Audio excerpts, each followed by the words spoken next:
The Week in Bible Prophecy, a Prophecy Watchers podcast. Welcome to the podcast today, everyone. Mondo Gonzalez here with Gary Stearman, and we're going to be talking about really what I think is a fascinating topic, and the idea of dispensationalism and the fact that those, even in a scholarly world, dispensationalism is a dirty word to many. It's a very hated word sometimes and despised. Gary, is that kind of been your impression over the years, that people don't like the idea of dispensationalism? Absolutely. And I think the reason that they don't is because it sort of takes the academic approach to the Bible and lowers it down a notch into everyday conversation. Sort of takes it out of the hands of the authorities and the scholastic class and puts it right down in the hands of Mr. and Mrs. United States, if you will, because what it does is explain the progress of the relationship between God and man and how it changes from Genesis through Revelation. And it puts it usually in 7 categories that enable someone who is not a super Bible scholar to understand the relationship between God and man. I'll tell you what, I think that teaching the idea of the dispensations to children or new believers is phenomenal because, so I hope you listeners, you stick around today, because I think as we explain what a dispensation is and how many there are and what it means theologically, I really think that you will get a great understanding of the entire Bible. And so, let's jump in here for a minute, Gary. And again, before we do, I'll remind everybody that we're gearing up for Branson, Christmas in Branson. So make sure to consider joining us there. You can go to prophecywatchers.com and scroll down to see the Branson banner. We already have over 900 people signed up. The hotel is larger, so there is lots of room for everybody. And it's going to be a great time as well. If you can't make it in person, then you can certainly join us through live stream. Also want to ask people, if you're following this in a platform that you can, make sure to subscribe. We got some good stuff coming up over the next few months, as we know things are heating up with the election and other things we're going to be talking about. But Gary, if you don't mind, would you mind just reading a couple passages here in the book of Ephesians chapter 3? Because let's just start out of the gate. The word dispensation it's in the Bible, okay? It is in the Bible, and the word is oikonomia, and it comes from 2 Greek words, oikos, meaning house, and nomia, which is law. So it's like the law of a house. So a dispensation is something that happens in a household. And this is the household of God and how God is managing his household, which is the earth and the creation and the time from the beginning of creation all the way till the end of time. How does God manage his house? Well, in the Bible, we see these different eras, these different plans. The Greek word is translated in different ways. But God has very specific things that he's doing in each era and each person. And so Ephesians chapter 3, verse 2, and also verse 9, if you will, Gary. Okay, and just I would preface this by saying that Paul was a highly thought of academic. He was a Jewish scholar. And then he went through all of the stages necessary to bring him to the level of being the academic representative of the church.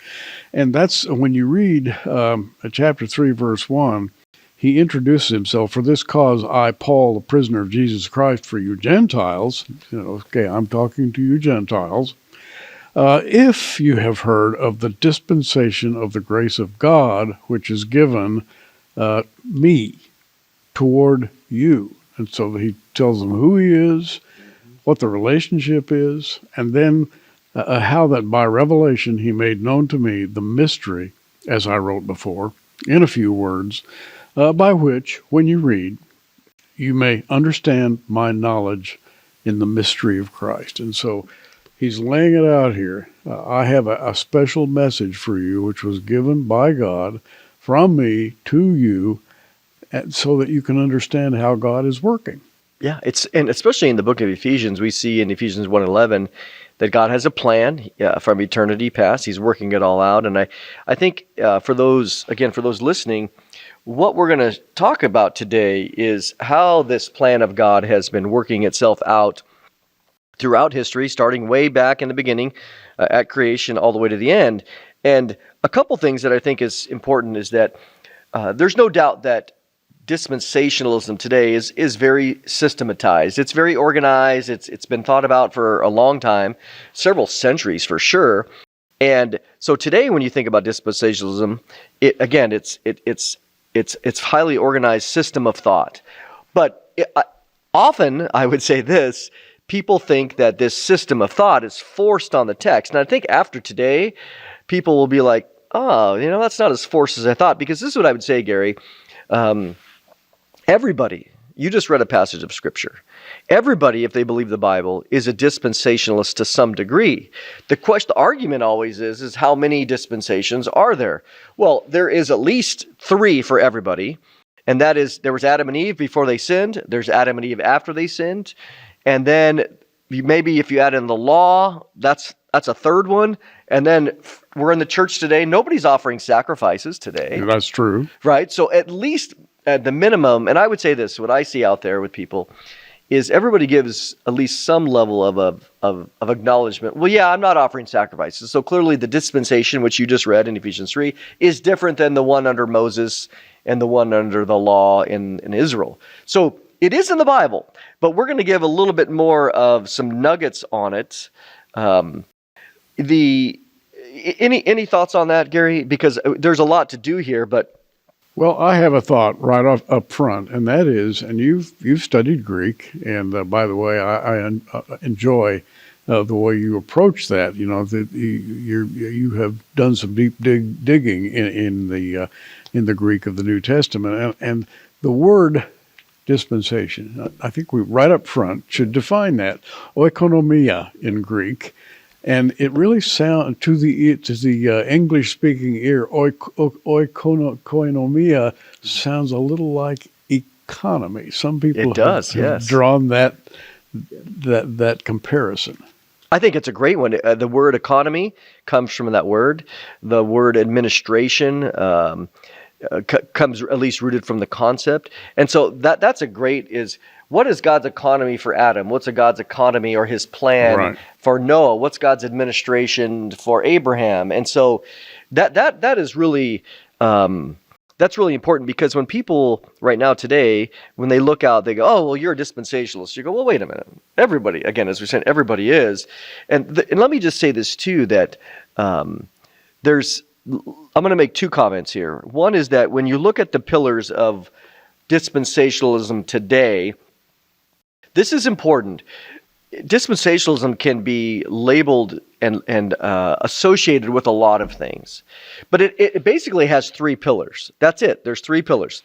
One is that if you're a dispensationalist, you generally see there's a distinction between Israel and the church. Secondly, you take a normal grammatical, literal hermeneutic. You take the Bible in a straightforward way. And you don't really approach it allegorically, figurative, unless it's very obvious. And the third thing that dispensationalists stand for is that all things that God does are for his glory. That's it. Those are the 3 pillars. Now, you can have a charismatic dispensationalist. You can have a cessationist dispensation. You can have a reformed dispensationalist to some degree. You can have those that baptize babies. So any of those other things, you can have a Calvinist, you can have an Arminianist. So some people would say, I reject dispensationalism because they're a bunch of Arminians.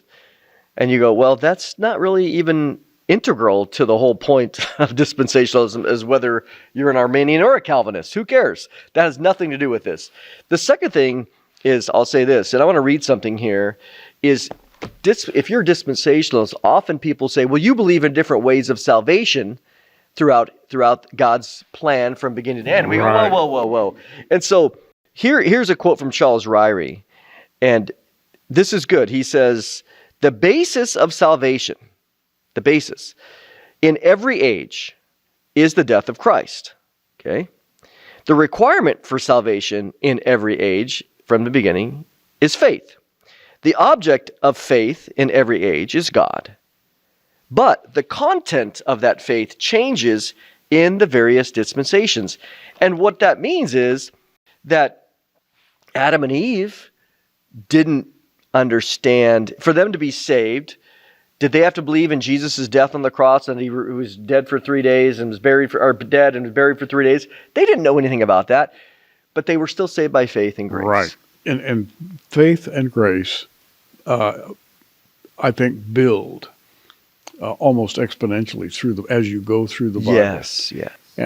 Until you get to the four Gospels, and it's just put in four different ways, along with the genealogy of Jesus. Two genealogies, one in Mark, or in Matthew, one in Luke, and you have those two genealogies plus the initiation of the apostles. And what that's doing is essentially establishing a baseline for what God is doing next to man. Yeah. And to understand that, many, many different courses have been taken down through the church age, shall we say. Yep. And not all of them kindly toward each other. Mm-hmm. There have been revolutions throughout the church age, and there have been denominations that sought to control everything that was being taught on the basis of one man's interpretation. Yeah. And the church then has gone through, all the way up to the 20th century, has gone through a number of adjustments, social adjustments. But when you get to I believe we're in the end times. When you get to the end times, things have started to be nailed down a bit. And when you nail something down, you're going to have a little bit of a discussion about how it gets nailed down. And that's why we're talking about this subject right now, because we're, I think, in the era of the church where people are saying, okay, we've arrived. We've come through all of these ages, and here we are, and this is what's happening. And this is what's happening is what the dispensational study is all about. Absolutely. And you brought up another word there, which goes along with oikonomia. Again, oikonomia is, whether it's a plan, an administration, an economy, a dispensation. But the other Greek word is aion, which is the word age. And we see this in Matthew 28, as an example. Jesus gives the Great Commission. Yeah. And he's telling them to go out and make disciples of all nations, baptizing them and teaching them all the things that Jesus commanded. And then he says, and behold, I am with you to the end of the age. So he's bringing up a concept there that there is an age, and there are different ages in the Bible. And so what's important is when we look at the Scripture, as we mentioned, everybody agrees on a few of them. And so all that dispensationalism has sought to do, dispensational scholars has sought to do, is to say, well, what's the consistent pattern in the Bible through all these? And we have here on the desk a book by William Watson, Dispensationalism Before Darby, because he talks and he recognizes that the claim is that dispensationalism started with John Darby in the 1830s. And there's no doubt that he wrote about it, but people going all the way back to Calvin and others in the Puritans, everybody sought to understand how God interacts. Again, very, very blatant. How are we different than the law, the time of the law? Why aren't we doing sacrifices? Are we supposed to build a temple? And so everybody's recognized how this has happened. So what we want to share today, everybody, is that according to modern scholars, there are 7 dispensations, which 7's a good complete number. And this is not just an arbitrary number. It's when you look at the Scripture, and nothing is dogmatic here, but it's, hey, look, there seems to be 7 distinct eras or ages that are in the Scripture from the book of Genesis all the way into Revelation 20. And then each dispensation has several facets. And so there's different names for these. We'll talk about them. But you have, in each dispensation, you have a name, you have a chief person, you have man's responsibility within that age. You also have a specific test. You have man failing that test. You have a judgment on man for failing that test. And then you have displays of God's grace. So let's jump in, Gary, because the first one has different names, but the typical name for it is the dispensation of innocence or freedom, which involves Adam and Eve's creation all the way up until the time that before they sin. So it's this age of innocence before they have sinned. And obviously what happened with them prior to them sinning, God gave them some instructions, right? He gave them some responsibility and some tests to do. And out of innocence came, if you will, an ages-long series of refinements. We're still engaged in those right now. And I always ask people, why do you think that God created the Garden of Eden?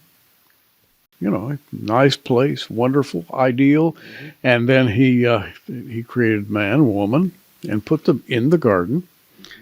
And along came Satan and tempted the woman. And do you think God knew in advance that was going to happen? Of course. Of course he did, yep. Then the question is, well, why did he do that? Why did he arrange this situation which resulted in the sin of Eve, followed by her husband, Adam, and then a series, a genetic line that comes out of Adam and Eve and goes up to, let's just take it up to Noah. And you have outside interlopers interfering with man. The errant sons of God mm-hmm. that came down and messed up the scene. And so what was happening in this era that's called innocence? What was God attempting to do there? He's attempting to start what will become salvation for mankind. No doubt. We see that it's funny if people do a study on Ephesians 1 is a great chapter, but you see it over is this happened before time began. We were chosen in him before the world began. Right. The Lamb was slain before the foundation of the world. The Father loved the Son before the foundation of the world. So you have all these things. So Ephesians 1:11, again, in him also we have obtained an inheritance. This is in Jesus. In Jesus we have also obtained an inheritance, being predestined according to the purpose of him who works all things according to the counsel of his will. So, people don't need to get distracted by the word predestined. It's in the Bible. Here it is. And it appears several times. But the main thing here is according to the purpose of him who works all things according to the counsel of his will. So you have several words here. Does God have a purpose? Does he work all things? Is it according to the counsel, his own wisdom, of his will, of his desire? Yes. So from the beginning, before the foundation of the world, God's like, I got a plan.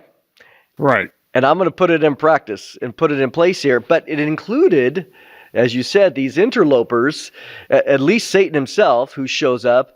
But when Adam and Eve first were created, he told them, go multiply. And you have one specific prohibition: don't eat of the one tree. And you see this, some people call this the Edenic covenant in Genesis 1:27-29. But there's a consequence.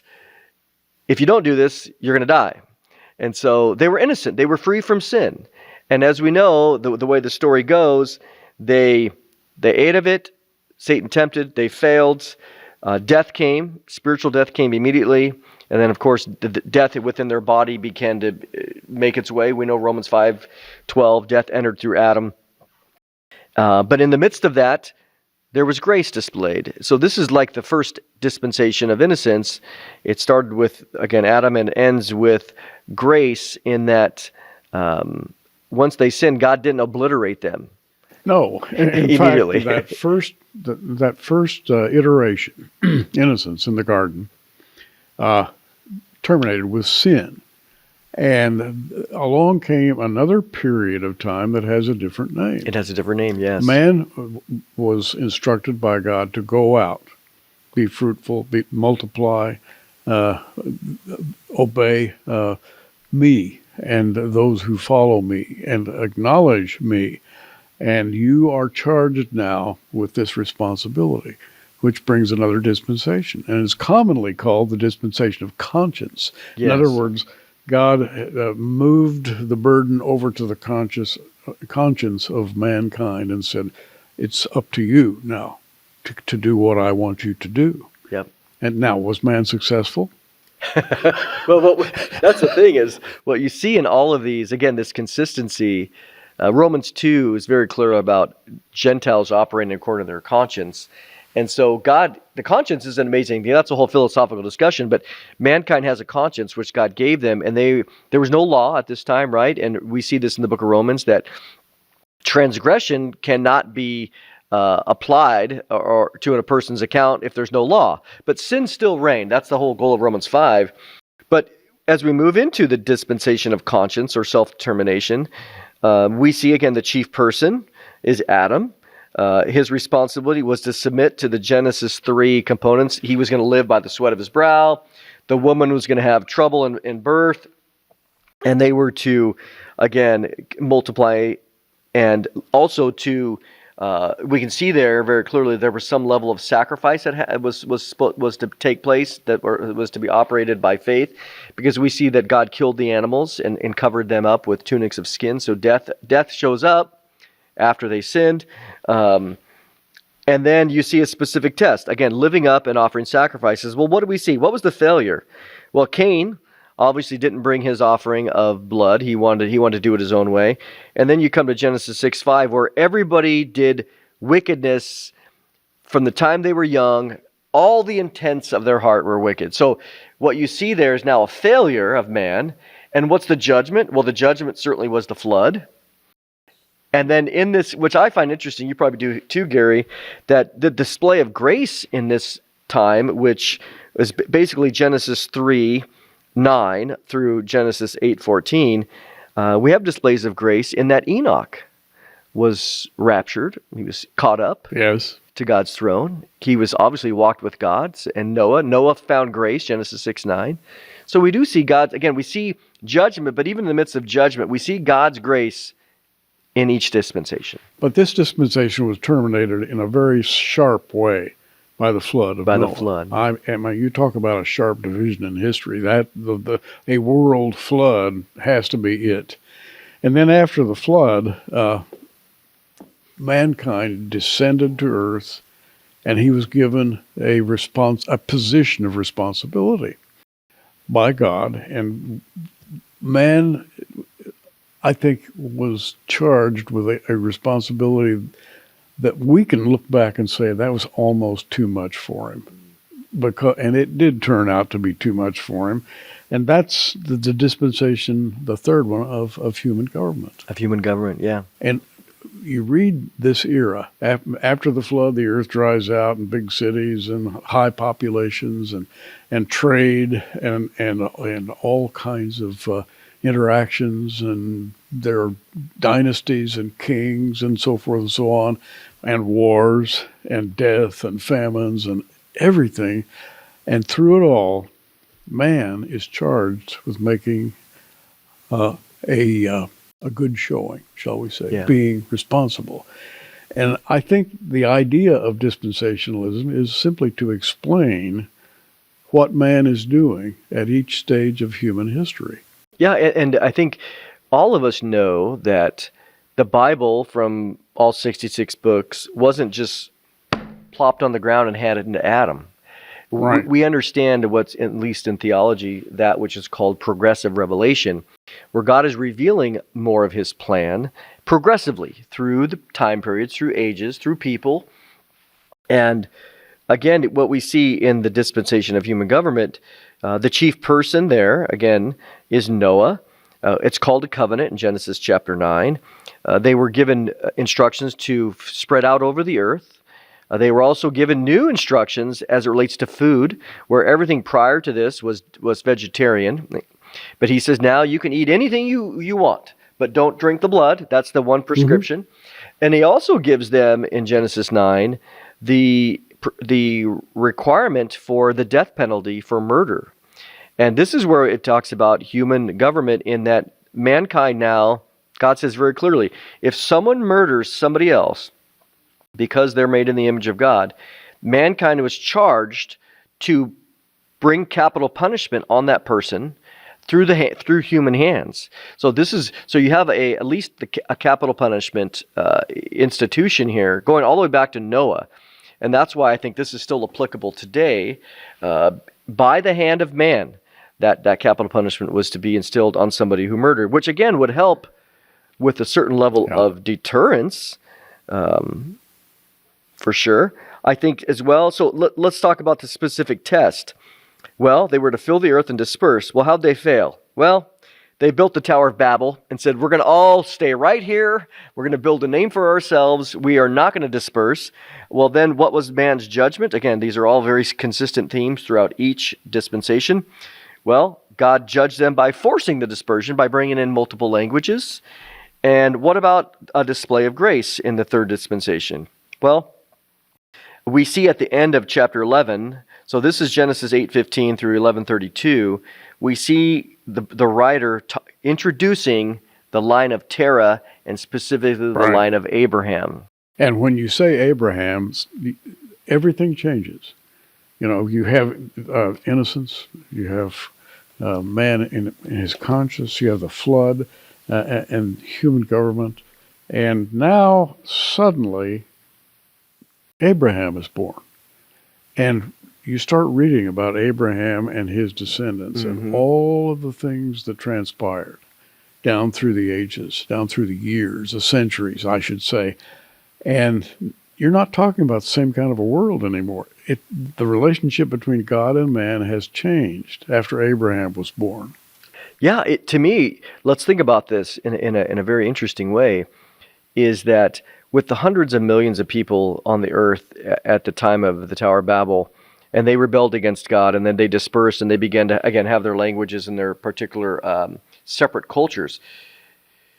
In one sense, God. We don't see any evidence, well, I say any, we see very little evidence in the text from this point forward where God is sending prophets to any of these other nations. He says, you know what? You guys rebelled against me. Now I'm picking one man. And from this one man, I'm going to put my energies in. I'm going to make promises to this one guy named Abraham. And I'm going to begin to fulfill my plan of redemption for humanity. And this is why when you come really to Genesis 12:1, so the dispensation of promise, or dispensation of patriarch, goes from Genesis 12:1 really through Exodus 18. And the chief person is Abraham, and we would include Isaac and Jacob. Their responsibility was to stay in the land and to believe the promises of God. The test as well was to stay in the land. But what they do, they left the land. Abraham went to Egypt. We know Jacob went into Mesopotamia. Well, what was the judgment? Well, they ended up in Egyptian bondage. And the display of God's grace, obviously God was gracious to Abraham, Isaac, and Jacob, even though they were sinners. And eventually they were delivered out of the Exodus. But let's go back here to Abraham for a minute, because it's in this era, Gary, where God makes these promises in Genesis 12:3.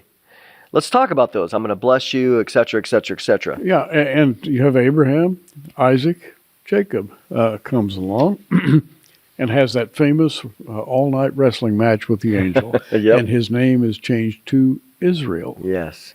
And suddenly you're looking into the far future, the 12 tribes. They go all the way through the book of Revelation. And when you then look at Isaac, Jacob, Israel, and the 12 tribes, you've got a long distance kind of an observation of where man is going. And God is crafting and molding the direction of humanity through a series of steps. And again, I would just urge people to think of dispensations as kind of steps in the development of mankind. Well, because now, again, what we've been seeing is God revealing more and more of his plan. I mean, he revealed to Adam and Eve in Genesis 3:15, he revealed that their deliverer would come from the seed of the woman. So it would be the deliverer would be a human. And then later in Genesis 9, we see that the salvation line is through, certainly through Noah, and also through Shem. Abraham was one of Shem's descendants. Yes. And then when we come to this dispensation here, now all of a sudden God is saying, I'll read it. This is Genesis 12, 1. I'll read 1 through 3. Now the Lord had said to Abraham, get out of your country, from your family, and from your father's house, to a land that I will show you. I will make you a great nation. I will bless you, and make your name great, and you shall be a blessing. I will bless those who bless you. I will curse those who curse you, and in you all the families of the earth shall be blessed. And so later we see in Genesis 13 and 15 and 17, here he's saying, I'm going to go to a land that I'm going to show you. Well, then he shows up in the land, and God makes these promises to him. See all the land, go out and look around, east to west. I'm giving you and your descendants this land forever. It's a promise. And so this is where we come into the age, or the dispensation, or the age of the patriarchs, because there's no law yet, there's no commandments, but they were to believe the promises. And we see in Genesis 15 that it's the greatest passage that we see of faith. Abraham believed God, and to him it was accounted to righteousness. Paul quotes this in Romans 4, and we see it in other passages. So what we're seeing here is now God is revealing you talked about the interlopers, right? So the spiritual realm, the evil spiritual realm, they're going, whoa, who's this Abraham guy? Now, wait, it goes to Isaac, and then it goes to Jacob. And so now they're able to see that God is focusing in his plan of redemption for all of humanity, but now it's through one family. And then you come to something that is just like this. It's like the fist in the palm. Moses comes along. Yes. And to Moses is given the law. The fifth dispensation. The fifth dispensation. Now, when you think of law, what do you think of? I think of, watch out, I'm not obedient enough. I'm going to be in trouble. Right. The law shows no mercy. Exactly. God shows mercy, but the law is a strong fist. 613 commandments. Exactly. Yeah, of do's and don'ts. Now, what we're doing here is talking about dispensationalism in very common sense terms. There's nothing arcane about it. We're not forcing anything in the text. It says it right here. It's right there. Yep. And when you come to Moses and you come to everything that happened during the life of Moses, it changed everything. It's still rolling down through the ages to us today. And as we're talking, I'm thinking of Israel and poor Israel going through the anguish for the umpteenth time. Yep. The world against Israel is a continuing theme, and it began with Moses and the law. Absolutely. So when we come to the dispensation of laws, that's the name, Exodus chapter 19, really all the way into Acts chapter 1, the chief person is Moses. The man's responsibility, or at least Israel's responsibility through this, is the Mosaic covenant, 613 commandments. The specific test for them was to obey the law, but also to listen. Deuteronomy 18 through 20, Moses makes the claim God is going to raise up a prophet like Moses. Yeah. And to him you shall hear. So there's a messianic flavor there that, hey, everybody, you're to follow the law. But when that prophet like Moses shows up, you better listen to him. We see that they failed. We see this in Romans 10, that they failed to obey the law, and they also sought to create a righteousness of their own. And they also rejected the Messiah, as we know. Well, what was the judgment? Well, Jesus said in Luke 19, Matthew 23, other passages, that at the end of his ministry, the last week, he says, your house is left desolate. And then as we know, the 70 AD, that house was completely destroyed. The house itself, as well as the entire kingdom of Israel, was removed from the earth because of their rejection of Jesus the Messiah. But in the midst of that, God was still showing grace all throughout the law. He was sending prophets. He was giving them further revelation. As again, we know later that in 2 Samuel 7, that the Messiah then would come through David, right? Through the Davidic covenant. So God was specifically through the tribe of Judah, then David, the line of David, and then he goes on. So God is continually showing, and the fallen angels are paying attention. Hey, it's that guy now. Let's focus. We got to kill all the descendants so that the Messiah can't come. And that's the dispensation of law going all the way through from Moses until really the time of Jesus. Until another man is born. Moses was born, everything changed. But the next birth is unbelievably consequential, and that is the birth of the Lord Jesus Christ. Yes. And you talk about a new dispensation. In other words, when Christ came into human flesh, that's a line, a historical line when everything changed. And when you talk about dispensationalism, you're simply describing God's method of extending his love toward mankind. And fulfilling his plan of redemption. I mean, again, as we said, we started this by saying that God certainly knows all things, but God's not passive. He's very active. He has a plan, right? We read it, Ephesians 1:11. He has this eternal plan that he's working all things in order to fulfill it. And it includes these stages. That's another helpful word. These stages of progressive revelation. And the sixth dispensation, the sixth age, is called the dispensation of grace, basically from Acts chapter 2 all the way through Jesus' second coming. And we see that it's appropriate because in James 1:17, we see that the law came through Moses, but grace and truth came through Jesus Christ. And so the chief person in this age, honestly, was Paul, because Paul, he writes at least 13 letters of the New Testament. He's the one, as you were reading in Ephesians 3, talking about the dispensation, that the stewardship is another way to say it, that was given to Paul in preaching about the worldwide message of the gospel. The gospel wasn't only to go to the Jews. It was to go to all nations, right? That's the Great Commission. We see what's man's responsibility. Well, man's responsibility during this age is Acts 17:30. God commands all men everywhere to repent and to believe the gospel. And that's the specific test. It always comes to anybody. Here's the gift of salvation. Will you accept it? Yes or no? Well, we see that for the most part, man has failed. And we also see as we approach the end of this age, the church is in a state of apostasy. And let me say this about the church. Like all the other time periods before it, which we have come to call dispensations, the age of the church is strictly limited. You can time the instant that it came to life when Jesus was born, and you can time the instant that it terminates, which will be the rapture of the church. And so that is a very, very clear-cut period of time in the history of the world. God has his way of working with mankind through a series of steps to reach a goal. And we, of course, read about that goal in the Bible, at the end of the Bible. Yep, and I find it fascinating. I'm, as you know, Gary, I'm not a date setter at all.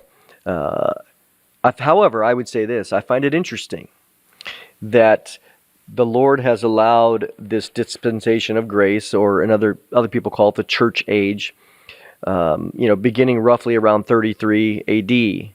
And we're coming up on a 2,000-year marker. And you think about that.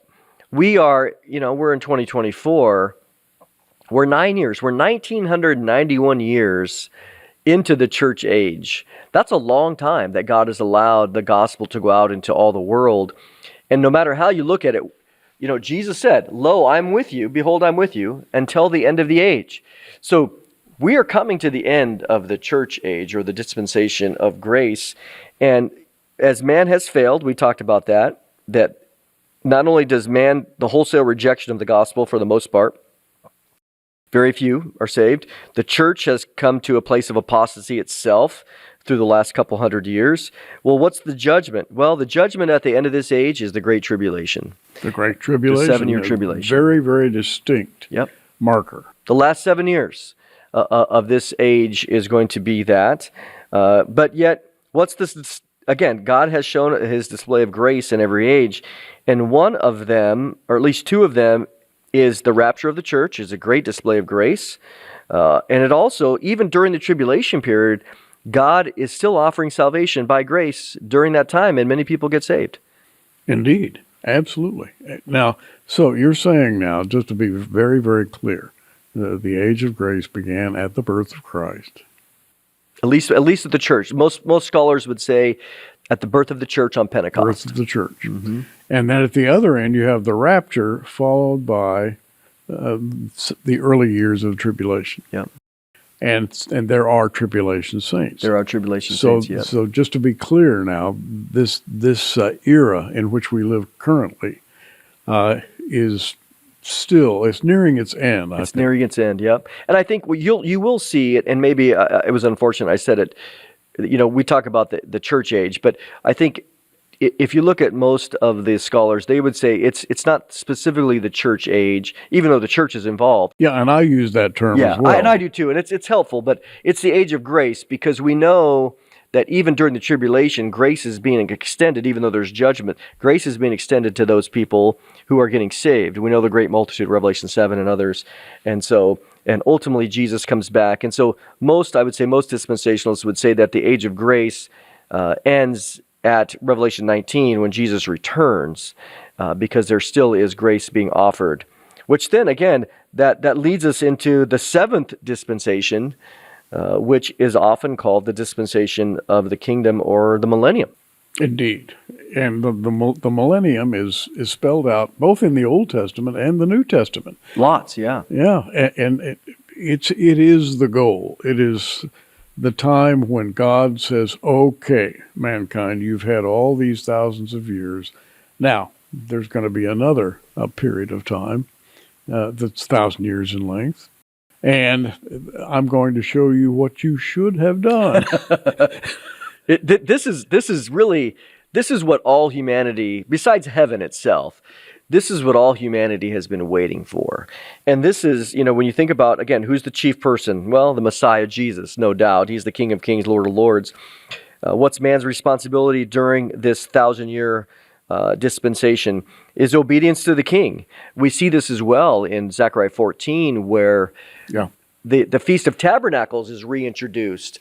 And it says that representatives from the nations, again, the earth will be filled with various nations, but they have to send representatives to Jerusalem to celebrate the Feast of Tabernacles. If they don't, God will withhold rain from their lands. And so the other thing that I think is interesting, so the specific test during this period is to accept the gospel. There's going to be people who are still born as little children during this period.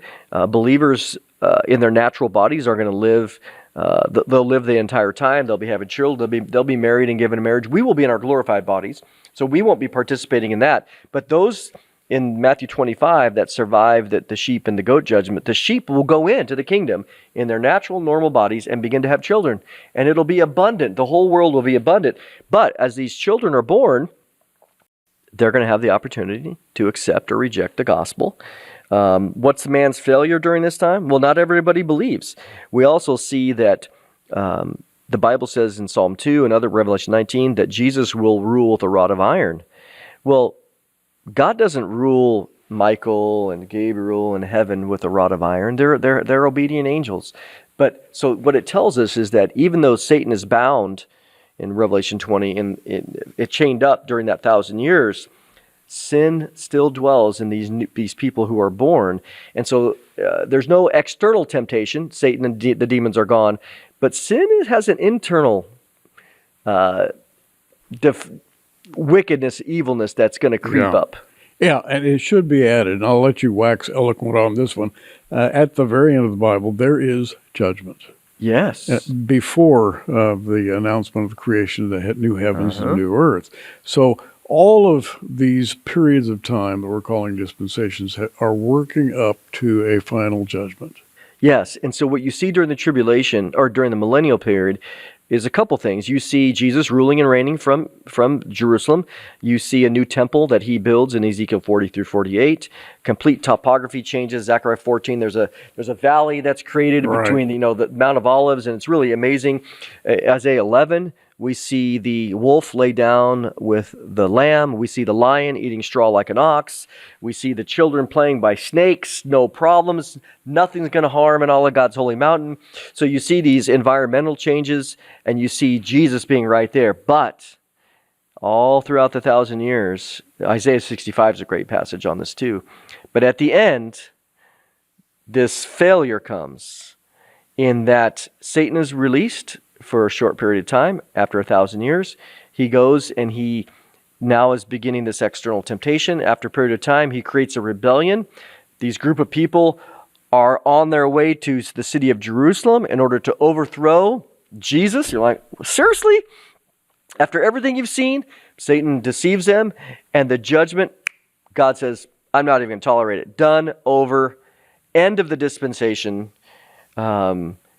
And then we see the great white throne judgment. And now we transition from these 7 dispensations under normal circumstances in Revelation, then into Revelation 21, into the eternal state. Yeah.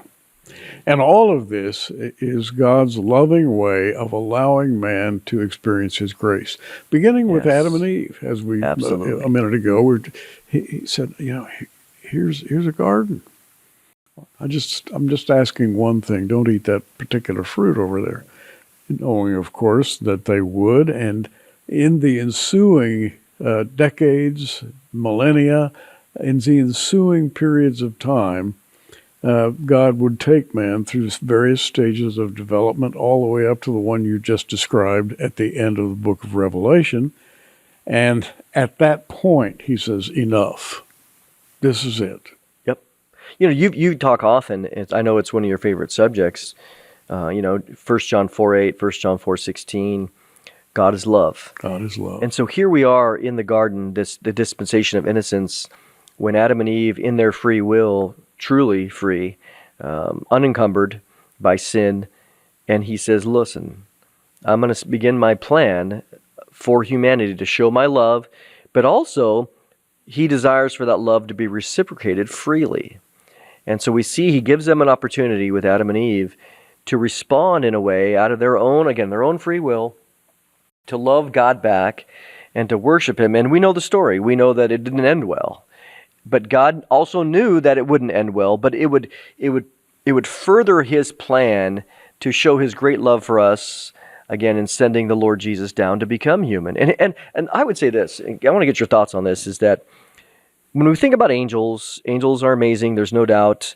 We don't know the half of it, right? Right.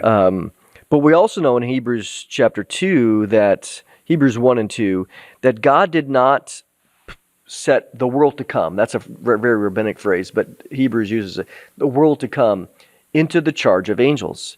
He's putting the world to come into the hands of humanity, and so salvation is for humanity alone. And in order to accomplish that, Jesus didn't become an angel. He became a human. Not just temporarily. He's a human forever. That's the level of God's commitment to humanity and his love, to say, look, not only do I love you as a creation, but my son is going to become a human. He's going to take on humanity. Of course, he'll always be God, but he's going to take on humanity forever and become one of us. To me, talk about love and family, and that's commitment. It is commitment. And the background upon which this whole thing is built is the background of sin and rebellion and all of the evil things that can go wrong. And God is essentially announcing, I think, to all of us who will study the Word, he's announcing that, hey, I'm not giving anything away. I want you to recognize who I am and to be obedient to me and to have a relationship with me. And that relationship is built upon overcoming difficulty, which is the theme of the entire Bible, overcoming difficulty. And he gives us the grace to do it through the Holy Spirit. And that's the story behind the dispensations, if you will. Each one of the dispensations describes how God is allowing man to come to him on a kind of a face-to-face basis. Let's reiterate that there isn't, even though it gets labeled that way, it's a false accusation. Dispensational does not teach that there's different ways of salvation. Right. It's always by faith. It's always by grace. The object of faith is always God. But in each era, the content of that faith. I mean, what did it take for Abraham to be saved? He had to believe God's promises. What does it take for an Israelite to be saved in 1000 AD? Well, he had to come by faith, offer his sacrifice. The sacrifice doesn't take away sin. We know that, Hebrews 10:4. But he came by faith, and God saw the faith and said, okay, because of your faith, you did an act, but you had faith that this act would provide you forgiveness. I'm going to give you forgiveness on credit because we know Jesus would come later. In this dispensation, we have faith in what Jesus did on the cross. It's the same thing in the millennium. It's always by faith. And so these accusations against dispensations, I think, often are unwarranted. They're often an emotional reaction because, again, nobody's offering sacrifices right now. Right. Everybody's a dispensationalist to some degree. and I think the key marker as well is that based on looking at these distinctions, this is what helps us to say, no, Israel has a future. The current dispensation of grace is involving the church, but the dispensation of the law, God said there's this last remaining week that for the sake of Israel, their national restoration, their national salvation, Romans 11, that's the whole point of Romans really 9 through 11. It's going to happen. But we see that, no, the church is not Israel, Israel's not the church, and that obviously causes problems for many, but that's clearly what the text says. And God is nothing if he is not patient, because after the age of grace comes a great rebellion. We read about that, of course, in Revelation, followed by a judgment, followed by his acceptance of man. And all we're doing here is simply attempting in our own human way to describe by stages, which we call dispensations, to describe his love. And the different methodologies he has taken down through time to bring about the relationship between God and man that will ultimately result in a wonderful kingdom, a new heavens and a new earth. Yeah, and every single one of them either point to or look back to Jesus as being the center. The work of Jesus in his earthly ministry, his work on the cross, his death, his sacrifice, his substitutionary sacrifice for humanity is the key linchpin in all of these. But what I appreciate about looking at the Bible from a dispensational perspective is, wow, look at this. I mean, there's a consistency in all of them, all the way from, again, in the Garden of Eden, all the way to the end. And again, it's consistent all the way throughout. But as you said, it's designed, God is showing himself that, again, during this dispensation, you eat vegetables. During the next one, you can eat animals, just not the blood. Well, during the dispensation of law for the Jews, then he says unclean, no pork, no shrimp. And then you come to the dispensation of grace, and he says, well, okay, 1 Timothy 4, you can eat whatever you want again. And so, and we know during the millennium, there's going to be sacrifices that point back to Jesus. Right. There were sacrifices before Jesus that pointed to him. There'll be sacrifices in the millennium that will point back to him. There's nothing heretical about that. They don't provide forgiveness of sin.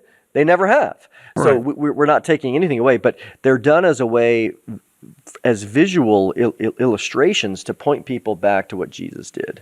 Any final thoughts? Well, these periods of time have been given names, arbitrary names by scholars: innocence, conscience, human government, promise, law, grace, and kingdom. And we use those words.